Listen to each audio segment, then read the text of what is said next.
Hello everyone. आपको बता दें कि ये जो हाइपोथेसिस टेस्टिंग होते हैं बड़ा ही इंपॉर्टेंट क्वेश्चन होता है। इससे रिलेटेड आपको बता दें, चाहे आप नेट जेआरएफ का प्रिपरेशन कर रहे हो या फिर गवर्नमेंट जॉब जहाँ पे स्टैटिस्टिक्स क्वेश्चन पूछे जाते हैं या फिर रिसर्च आप करने जाते हो, तो ये बड़ा ही फेवरेट टॉपिक होता है। और अब आपको बता दें कि स्टैटिस्टिक्स जो नॉर्मल हम लोग पढ़ते हैं, तो क्वांटिटेटिव स्टैटिस्टिक्स एक होता है और एक क्वालिटेटिव स्टैटिस्टिक्स। ये क्वालिटेटिव स्टैटिस्टिक्स का पार्ट होता है और बहुत ही ज़्यादा यूज किया जाता है। ठीक है, और साथ में एमकॉम स्टूडेंट के लिए ही बड़ा इंपॉर्टेंट है, क्योंकि उनके एडवांस स्टैटिस्टिक्स उनके सिलेबस में होता है।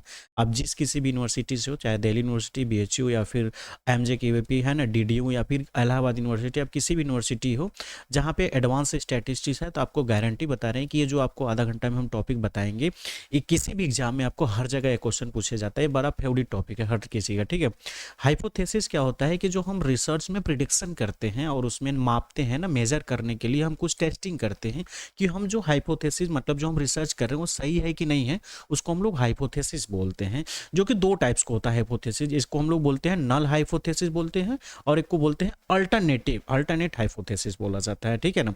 अब नल जो हाइपोथेसिस होता है वो डिटेल में आपको कभी बताया जाएगा। नल हाइपोथेसिस जो टेस्टिंग होती है उसमें जो स्टैटिस्टिकल टेस्ट होते हैं दो होता है, एक पैरामेट्रिक और एक नॉन पैरामेट्रिक टेस्ट होता है। ठीक है ना।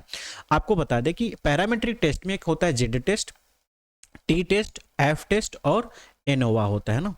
एनोवा, ठीक है ना। क्या क्या होता है? जेड टी एफ टेस्ट और एनोवा, एक इसमें आते हैं पैरामेट्रिक्स में आते हैं ना। और जो आपका काई स्क्वायर टेस्ट होता है, यू टेस्ट होता है, एच टेस्ट होता है, एक इसमें आते हैं नॉन पैरामेट्रिक टेस्ट में। तो पहला आपका तो यही क्वेश्चन हो गया कि पहले तो स्टैटिस्टिकल टेस्ट कितने टाइप्स के होते हैं। पहले तो हाइपोथेसिस दो टाइप्स के होते हैं, नल और अल्टरनेट, ये आपका क्वेश्चन एक बना। और हाइपोथेसिस टेस्टिंग में जो हम स्टैटिस्टिकल टेस्टिंग करते हैं वो कितने टाइप्स के होते हैं, ये भी दो होते हैं, पैरामेट्रिक और नॉन पैरामेट्रिक। अब पैरामेट्रिक के एग्जाम्पल कौन कौन होते हैं? जेड टी एफ और एनोवा। और नॉन पैरामेट्रिक एग्जाम्पल होते हैं काई यू और एच होते हैं। बस नाम पहले याद रख लीजिए। अब देखिए पैरामेट्रिक टेस्ट में कौन कौन आते हैं, है ना। आपका आ गया Z test, T test, Z test, F test और एनोवा हो गया, ये पैरामेट्रिक में हो गया। ठीक है ना। अब आपको बता दें कि जो टी टेस्ट होता है, T test it is a parametric test of the hypothesis testing based on the, ध्यान रखिएगा पैरामेट्रिक टेस्ट है हाइपोथेसिस टेस्टिंग का, जो कि स्टूडेंट टी डिस्ट्रीब्यूशन के नाम से भी इसको जाना जाता है। इसको खोजा किसने था? विलियम सील गोसेट ने। किसने खोजा था इसको? विलियम सीली गोसेट ने किया था। It is essentially testing the significance of the difference, ध्यान रखिएगा सिग्निफिकेंस ऑफ डिफरेंस जो होते हैं मीन वैल्यू का, है ना, when the sample size is small, है ना, मतलब जो सैंपल साइज 30 से कम रहेगा वहां पे यूज किया जाएगा। When population standard deviation is not available, जहां पे पॉपुलेशन स्टैंडर्ड डेविएशन नहीं अवेलेबल होते हैं वहां पे हम लोग टी टेस्ट को यूज करते हैं, जो कि उनके पेन नेम उनका था। ठीक है ना। पेन नेम, एक भी क्वेश्चन कभी कोई पूछता है, T test, student test, pen name एक ही चीज होता है। ठीक है। अब इसके एजम्पशन का मतलब होता है कि ये चीजें अगर रहेगी तभी ये अप्लाई हो पाएगा, अदरवाइज नहीं हो पाएगा। ठीक है ना। जैसे हम लोग बोलेंगे कि अब क्लास में हम लोग पढ़ाएंगे जब स्टूडेंट रहेगा तभी, नहीं तो एजम्पशन हो गया ना। अगर स्टूडेंट रहेगा ही नहीं तो हम पढ़ाएंगे कैसे? तो एजम्पशन मतलब होता है कि कुछ रूल्स अपने आप फॉलो होगा तभी ये काम कर पाएगा, अदरवाइज नहीं। अब एजम्पशन क्या क्या है? पॉपुलेशन डिस्ट्रीब्यूशन क्या होना चाहिए? नॉर्मल होना चाहिए।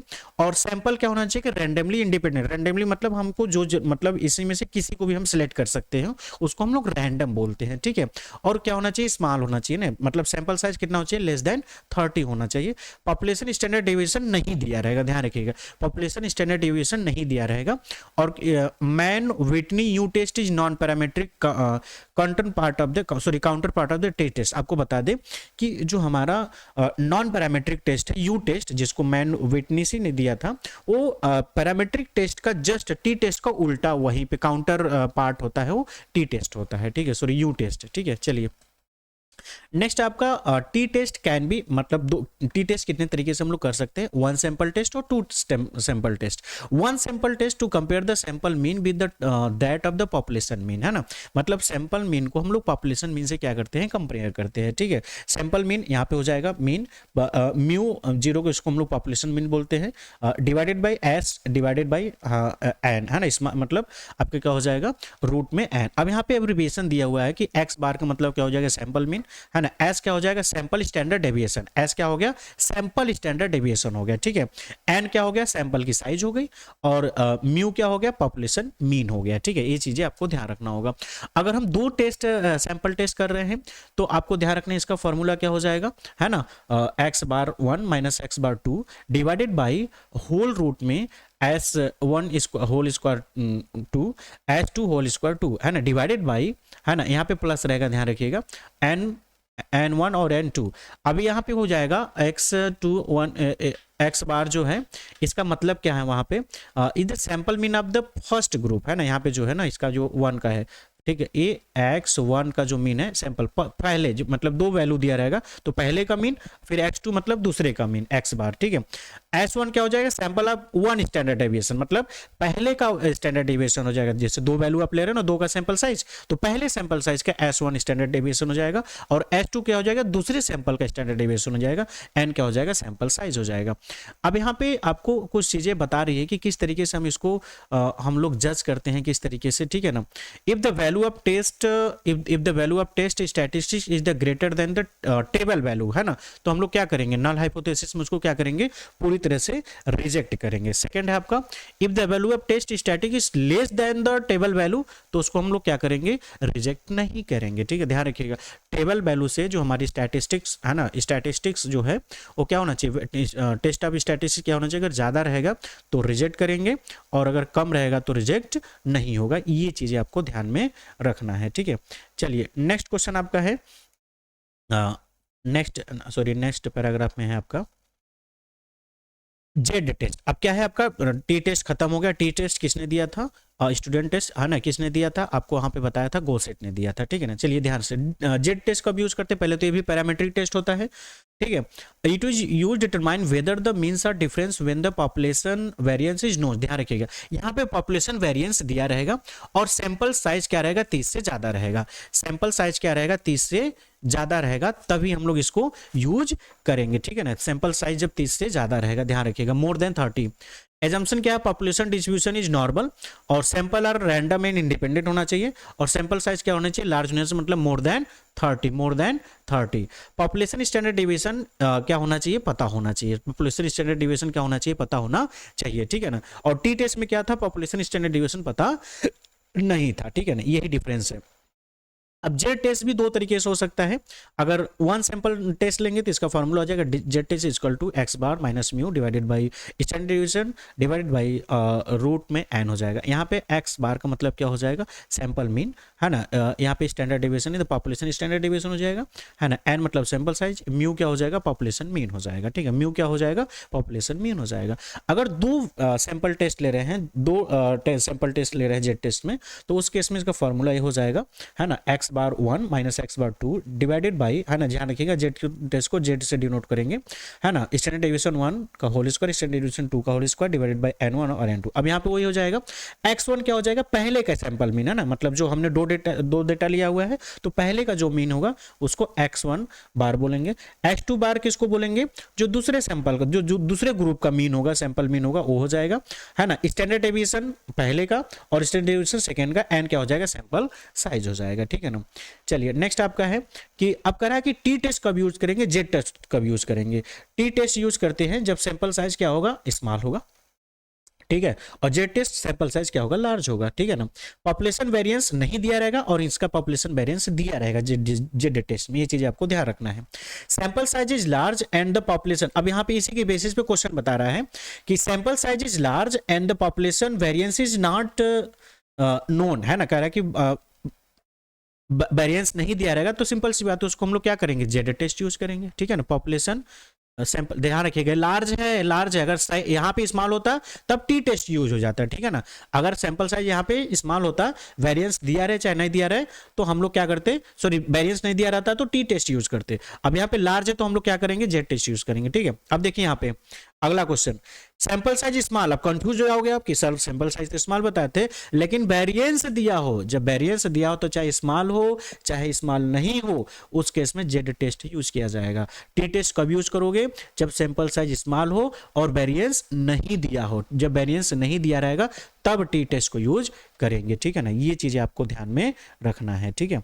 चलिए नेक्स्ट है आपका एफ टेस्ट। एफ टेस्ट किसने दिया था, फिशर ने दिया था, ठीक है ना, किसने दिया था, एफ टेस्ट को फिशर ने दिया था, ठीक है ना। ये भी क्या है, पैरामेट्रिक टेस्ट का ही पार्ट होता है, ठीक है ना। F test is named after test statistics, F is named of the honour of the sir Ronald Fisher. Fisher ने जो दिया था इसी वजह से इसको एफ टेस्ट के नाम से भी जाना जाता है, ठीक है ना।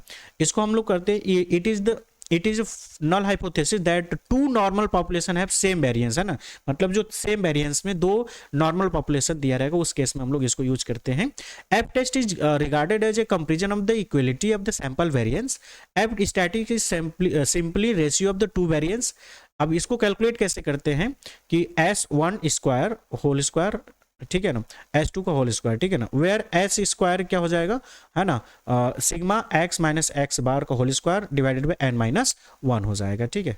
चलिए नेक्स्ट आपका है by changing the variance in the ratio F test become the very flexible, है ना, करा कि जब हम रेशियो चेंज करते हैं तो एफ टेस्ट मेरा क्या हो जाना चाहिए, फ्लेक्सिबल होना चाहिए, ठीक है ना। इसको हम लोग यूज करते हैं टेस्ट ऑफ ओवरऑल सिग्निफिकेंस या रिग्रेशन मॉडल के केस में हम लोग इसको यूज करते हैं जब हमको कंपैरिजन करना होता है फिट या डिफरेंट मॉडल में, है ना, to test equality of the means. Assumption क्या मानेंगे, क्या चीजें रहेगा तो ये अप्लाई करेंगे। सबसे पहले पॉपुलेशन डिस्ट्रीब्यूशन क्या होना चाहिए, नॉर्मल होना चाहिए, है ना, और उसके बाद सैंपल आर ड्रॉन रैंडमली होना चाहिए, सैंपल क्या होना चाहिए, रैंडमली हम लोग लेंगे तभी एफ टेस्ट हो जाएगा। एनोवा का पूरा नाम क्या होता है, एनोवा को हम लोग बोलते हैं एनालिसिस ऑफ वेरिएंस, है ना, एनोवा को बोलते हैं analysis of A for analysis, है ना, ए एन मतलब एनालिसिस हो जाएगा, ओ मतलब ऑफ, वी मतलब वेरिएंस, है ना, ध्यान रखिएगा। एनालिसिस ऑफ वेरिएंस एनोवा का पूरा नाम होता है। ये भी पैरामीट्रिक टेस्ट का ही पार्ट होता है, ठीक है। एक किसने दिया था, फिशर ने दिया था ना। इसको हम लोग जो एक्स मतलब जेड टेस्ट और टी टेस्ट का एक्सटेंशन ही क्या होता है, एनोवा होता है। आपको बता दें जो एफ टेस्ट होता है वो एनोवा के अंदर ही आता है, ठीक है ना। It use to test of the significance difference from the mean value among the more than 2 sample group. हम ध्यान रखिएगा जब 2 से ज्यादा, है ना, 2 तक रहा था तो हम लोग जेड यूज कर रहे थे या तो टी टेस्ट यूज कर रहे थे, लेकिन जब 2 ग्रुप से ज्यादा यूज करना हो तो एनोवा को हम लोग यूज करते हैं। ये बड़ा इंपॉर्टेंट पॉइंट है आपको कि एनोवा को अब यूज करते हैं। पहले तो किसने दिया था, फिशर ने दिया था। यूज कब करते हैं, जब 2 ग्रुप से ज्यादा सैंपल मीन होता है उस केस में हम लोग इसको यूज करते हैं ना। F test statistic test of the equality mean and relative variance between them. Assume क्या करेंगे कि नॉर्मल डिस्ट्रीब्यूशन होना चाहिए, साथ में रैंडमली या इंडिपेंडेंट हम लोग सैंपल लेंगे, होमोजीनियस नेचर को होना चाहिए, और वन वे एनोवा या टू वे एनोवा, इसके 2 टाइप्स होते हैं। F statistics variance between the sample mean divided by variance with in the sample, इसका ये फॉर्मूला होता है, ठीक है ना, एनोवा का, ठीक है। चलिए नेक्स्ट आपका है कि नॉन पैरामीट्रिक टेस्ट में कौन कौन आते हैं, काई स्क्वायर आता है, ठीक है ना, काई स्क्वायर, है ना, मन विटनी टेस्ट, यू टेस्ट जिसको बोलते हैं, Kruskal Wallis test, H test, है ना, मतलब एच टेस्ट किसने दिया था, क्रुस्कल वालिस ने दिया था, ठीक है ना। यू टेस्ट किसने दिया था, मैन विटनी ने दिया था, ठीक है। ये चीजें आपको ध्यान रखना है, ठीक है। काई स्क्वायर टेस्ट पहले तो ध्यान रखना है कि नॉन पैरामीट्रिक टेस्ट होता है, कभी कभी पैरामीट्रिक में भी यूज किया जाए तो अलग तरीके से बताया जाएगा आपको, है ना। पहले तो काई स्क्वायर टेस्ट किस में आता है, नॉन पैरामीट्रिक टेस्ट में आता है। ये चीजें आपको ध्यान रखना है। ये बड़ा पूछता है कि काई स्क्वायर टेस्ट में क्या होना चाहिए, टेस्ट ऑफ द गुडनेस। जब आपको हमने एमसीक्यू कराया तो ये सारा क्वेश्चन आ रहा था, ठीक है ना। और क्या होना चाहिए, इंडिपेंडेंस ऑफ 2 वेरिएबल पे होना चाहिए, ठीक है। It help in the assessing the goodness of the fit between set of the observe value and those expected theoretically, ठीक है। It makes a comparison between the expected frequency the observe frequency greater the difference greater is the value of the chi square. ध्यान रखिएगा सबसे पहले तो काई square test क्या होता है कि ये नॉन पैरामीट्रिक टेस्ट होता है, पैरामीट्रिक नहीं होता है, ठीक है। और एक गुडनेस फिट के चेक करने के लिए और 2 वेरिएबल के इंडिपेंडेंस के केस में इसको हम लोग टेस्ट करते हैं, ठीक है। अब ध्यान रखिएगा इफ देयर इज करा कि कोई डिफरेंस अगर नहीं होता है एक्सपेक्टेड और ऑब्जर्व वैल्यू में फ्रीक्वेंसी में, तो हम लोग काई स्क्वायर क्या हो जाएगा, वहां पे 0 हो जाएगा। उस केस में क्या हो जाएगा, काई स्क्वायर 0 हो जाएगा। इसको हम लोग goodness of the fit test के नाम से भी जानते हैं, ठीक। इसका फॉर्मूला क्या होता है कि chi square is equal to summation, है ना, ओ माइनस ई का whole square divided by E, ठीक है ना।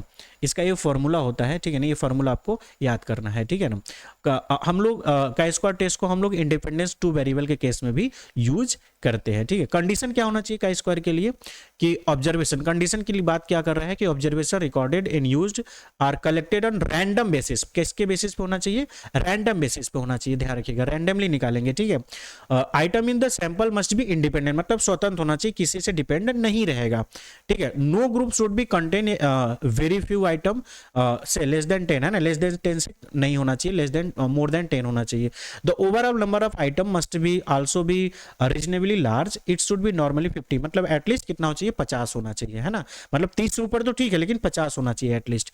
काई square as a parametric test करा कि अब काई स्क्वायर को पैरामेट्रिक टेस्ट कब यूज करेंगे, जब population variance on the basis of sample variance, है ना, जो पॉपुलेशन वेरिएंस होगा हमारा वो सैंपल वेरिएंस के बेसिस पे होगा, तब काई स्क्वायर को as a parametric test use करेंगे। एक क्वेश्चन आपका बन सकता है कि काई स्क्वायर टेस्ट तो नॉन पैरामेट्रिक टेस्ट होता है, बट इसको हम लोग एज ए काई स्क्वायर टेस्ट कब यूज करेंगे, जब सैंपल वेरिएंस किसके बेसिस पे, पॉपुलेशन वेरिएंस के बेसिस पे हो। ठीक है, if we take each on the one of the collection sample variance, divide them by the known population variance, multiply this a n minus 1, where n means क्या हो जाएगा, item of the sample हो जाएगा। ठीक है, अब इसका formula हो जाएगा स्क्वायर, इसको स्टैंडर्ड डिवीजन 1 का, है ना, मतलब स्टैंडर्ड यहाँ पे ना हो जाए, फिर पॉपुलेशन को हो जाएगा। ठीक है, इस तरीके से इसका n माइनस 1 पॉपुलेशन और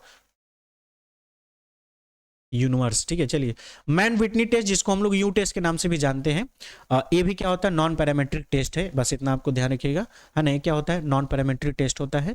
ठीक है ना, और इसको हम लोग इसको कब यूज करते हैं, जब कोई चीज़ें इन्वेस्टिगेट करना हो ना, जब इन्वेस्टिगेट करना होता है इस केस में हम लोग इसको यूज करते हैं। ये चीज़ें इतना ही आपके लिए है। ठीक है ना, और इसकी जो मैक्सिमम वैल्यू हो जाएगी n1 और इंटू कितना होना चाहिए, मिनिमम वैल्यू 0 होता है। ठीक है, ये चीज़ें ध्यान रखिएगा, इसका मिनिमम वैल्यू 0 होता है। ठीक है, अब इसका फॉर्मूला होता है u1 r1 माइनस n1, फिर ब्रैकेट में n1 plus n divided by 2। ठीक है, वेयर n क्या हो जाता है, सैंपल साइज हो जाता है। ठीक है, r क्या हो जाएगा, सम ऑफ द रैंक, है ना, इसको रैंकिंग दी जाती है इसमें। ठीक है, n सैंपल साइज, r क्या हो जाएगा, रैंक हो जाएगा। ठीक है ना, उसी तरीके से u2 भी निकाला जाएगा, r मतलब जो रैंकिंग, n मतलब नंबर ऑफ साइज। ठीक है, तो इस तरीके से इसको फॉर्मूलों को हम लोग यूज करके निकालते हैं। ठीक है, चलिए क्रुस्कल वालिस टेस्ट को हम लोग कब यूज करते हैं, जब दो या उससे ज्यादा इंडिपेंडेंट सैंपल इक्वल हो जाते हैं। ठीक है ना, मतलब हमने दो से ज्यादा लिया, वो भी इक्वल हो गया, उस केस में हम लोग क्रुस्कल वालिस टेस्ट यूज करते हैं। सबसे पहले इसको बता दिए, नॉन पैरामेट्रिक टेस्ट है। क्या है, नॉन पैरामेट्रिक टेस्ट होता है। ठीक है ना, इसको हम लोग वन वे एनोवा या रैंक वन वे एनोवा के नाम से भी जानते हैं। ठीक है ना, चलिए नेक्स्ट है आपका है, इसका क्वेश्चन है कि application of the chi square test of the parametric test will be which of the following, किस केस में हो जाएगा, test of population variance of the basis of small size sample variance. ठीक है, नेक्स्ट आपका है कि नेक्स्ट क्वेश्चन यहाँ पे है, सॉल्व करके ऑलरेडी दिया हुआ है इसका, है ना, क्या हो जाएगा, जेड टेस्ट आपका क्या हो जाएगा, जेड टेस्ट का बी हो जाएगा, testing of significance difference between the average of the to large sample size, ना, मतलब जब पैरामेट्रिक टेस्ट हो और लार्ज हो। ठीक है, एनोवा को भी यूज करते हैं, compare difference of the mean value of the to sample group, है ना, पैरामेट्रिक डेटा में। ठीक है, तो इसका हो जाएगा, मतलब पहले का बी, दूसरे का ए। ठीक है, काई स्क्वायर टेस्ट का यूज करते हैं, significance association of between two attributes, है ना, मतलब तीसरे का डी। फिर क्रुस्कल वालिस टेस्ट कब करते हैं, जब दो वैल्यू सैंपल ग्रुप और नॉन पैरामेट्रिक में हो जाएगा, तो तब क्रुस्कल वालिस का टेस्ट यूज करते हैं, मतलब आपका थर्ड सही है। ठीक है, चलिए फिर से वही रिवाइज एक बार करा देते हैं कि पैरामेट्रिक में क्या होते हैं, जेड, टी, जेड और एफ होते हैं। पैरामेट्रिक टेस्ट को किसने दिया था, 1908 में विलियम गोसेट ने दिया था, इसका फॉर्मूला होता है। ठीक है ना, इसका एप्लीकेशन क्या क्या होता है कि जब सैंपल साइज लेस देन क्या हो, 30 हो। ठीक है ना, और इसका degree of freedom equal to क्या हो जाएगा, n-1 हो जाएगा। ठीक है, और T test use for the test of significance of regression, जो ऊपर पढ़ा है उसी का रिवीजन करा रहे हैं ना, रिग्रेशन मॉडल में यूज करते हैं। चलिए आगे आपका पॉपुलेशन वेरिएबल्स अननोन, इसका पॉपुलेशन वेरिएबल क्या होता है, नहीं दिया रहता है ना, पॉपुलेशन वेरिएबल क्या होता है, नहीं दिया रहता है। ठीक है ना, जेड टेस्ट को किसने खोजा था, फिशर ने खोजा था ना, जेड टेस्ट को किसने खोजा था, फिशर ने खोजा था। ठीक है ना, और आपको बता दें इसका जेड टेस्ट कब यूज करते हैं, जब आपका कोफिशिएंट नॉट 0 हो, उस केस में इसको हम लोग यूज करेंगे। ठीक है ना, चलिए, और इसका यूज वही है कि जब सैंपल साइज क्या हो, लार्ज हो ना, सैंपल साइज क्या हो, 30 से ज़्यादा हो, तब हम लोग जेड टेस्ट को यूज करते हैं। दो पॉपुलेशन मीन का होता है तब का। ठीक है ना, दो पॉपुलेशन मीन। ठीक है, एफ टेस्ट किसने दिया था, फिशर ने दिया था। एफ टेस्ट किसने दिया था, फिशर ने दिया था ना, आपका बस रिवाइज करा देते हैं। एफ टेस्ट किसने दिया था, फिशर ने दिया था। ठीक है ना, एनोवा भी किसने दिया, एनोवा भी फिशर ने ही दिया था। ठीक है ना, चलिए आगे है आपका तीनों का डिफरेंस है कि टी टेस्ट किसने दिया था, गोसेट ने, जेड ने, फिशर ने, और एफ ने फिशर दिया था। ठीक है, टी टेस्ट कब यूज करते हैं, जब स्मॉल सैंपल हो, लार्ज हो, है ना, और एफ टेस्ट कब यूज करते हैं, स्मॉल हो लेकिन किस में, नॉन पैरामेट्रिक में। ठीक है, टी टेस्ट में पॉपुलेशन कोरिलेशन कोफिशिएंट क्या होता है, 0। जेड टेस्ट में क्या होता है, पॉपुलेशन कोरिलेशन कोफिशिएंट क्या हो जाएगा, पॉपुलेशन 0 नहीं रहेगा। ठीक है ना, और इसमें इसमें दो इंडिपेंडेंट एस्टिमेशन पॉपुलेशन होता है। ठीक है ना, टी टेस्ट में क्या होता है, वेरिएंस अननोन होता है, और टी टेस्ट में वेरिएंस अननोन हो जाएगा, जेड में नोन रहेगा, ठीक है ना, और जेड में नोन रहेगा और एफ में क्या रहेगा, सेम वेरिएंस रहेगा, ठीक है ना। और लास्ट में है मल्टीपल रिग्रेशन 3 इंडिविजुअल में होते हैं, इसका कुछ नहीं है, और इसमें टेस्टिंग ऑफ ओवरऑल सिमुलेशन, तो इतना काफी है आपके लिए, ठीक है। नॉन पैरामीट्रिक में काई स्क्वायर टेस्ट होता है, किसने दिया था, काई स्क्वायर टेस्ट को कार्ल पियर्सन ने, बड़ा इंपॉर्टेंट क्वेश्चन है ना, किसने दिया था, कार्ल पियर्सन ने दिया था, ठीक है ना। गुडनेस फिट है ना, गुडनेस फिट की जब बात आएगी तो काई स्क्वायर टेस्ट आप कराएगा, किसने दिया था, कार्ल पियर्सन ने दिया था ना। इसकी जो वैल्यू होगी 0 से 1 के बीच में आती है ना, सिंपल रैंडम यूज करते हैं, 0 से 20 के बीच में आती है। इसका सैंपल एटलीस्ट लार्ज होना, 50 मतलब लगभग 50 या उससे ज्यादा होना चाहिए, इंडिपेंडेंट हम लोग डेटा को लेंगे। अगर 5 से कम है, देखिए पहला ही क्वेश्चन आएगा, अगर इसका 5 से कम रहेगा तो इसको हम लोग नहीं यूज करते ना, अगर उसका सैंपल साइज 5 से कम रहेगा तो इसको यूज नहीं करेंगे, ठीक है ना, काई स्क्वायर को, ठीक है। एनोवा का पूरा नाम है एनालिसिस ऑफ वेरिएंस। इस वीडियो में इतना ही, चैनल को सब्सक्राइब कर लीजिएगा, ठीक है ना। ये पीडीएफ आपको अल्पाइन क्लासेस ऑफिशियल टेलीग्राम पे मिल जाएगा। Thank you so much.